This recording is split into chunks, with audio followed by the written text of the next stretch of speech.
let's unpack that a little bit. I'm right? sorry. Oh, no, that's great. Okay. That's great. Let's unpack the lit correctly. Yes. What does that mean? And it's tough in a non, we're talking about something we should be seeing, but I think we can do this. So yes. What does the home lit correctly do? Exactly. So lit correctly in my world really consists of three very consistent things. Number one, you want the color consistency that's coming out of the light bulb to be consistent through your project. You want the dimmability to be accurate, meaning that with incandescence, you would be able to dim it down from bright all the way to dim and off. With LED, it comes down because it's an electronic dimmer. It comes down in stages. So if it's not done correctly, it's like bright, less bright, off, right? Or flicker, off. So when we go in and we try to create an environment that is both lit correctly and dim correctly, then ultimately the house just feels so much better. All right. So when you say that's interesting, when you try to dim an LED, is that in the quality of the dimmer switch or the quality of the bulb? So it's really, this is where we've had kind of the Wild West of lighting. We have a chip manufacturer from one country. We have a driver manufacturer, which actually drives the chip technology from one manufacturer. And then we have a dimmer from another manufacturer. And it's all done on an electronic basis. So in the beginning, what we had was no one communicating with each other, which is really where we had some of our biggest issues in the very beginning.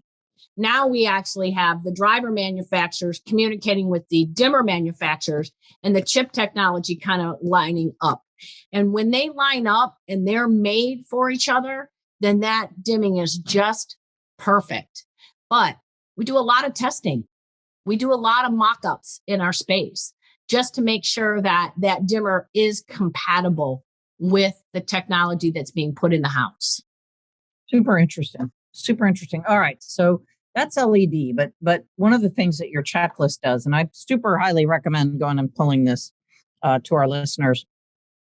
So it starts with recessed, then indirect, specialty, lighting control, landscape lighting, decorative fixture selection, and then you talk about motorized. So if we're motorized window treatments, so this is that's just fascinating to me that you also put that in with light. So how do these all work together? Well, I mean, when it comes to motorized window shades or any kind of shading, you have to control the exterior lighting coming into a house in order to really highlight what's happening inside. When we look at a project, we don't just put a bunch of recessed cans in and turn them on and it's lit. We want to create depth and interest and specialty features. So many of our clients have beautiful art collections. So I'm working on a project right now where I have 28 pieces of art that has been purchased through their lifetime. In fact, it's funny because clients that buy art love their art. Every piece of art has a story. So when we go in and we light art, we hear those stories and it becomes very personal to us.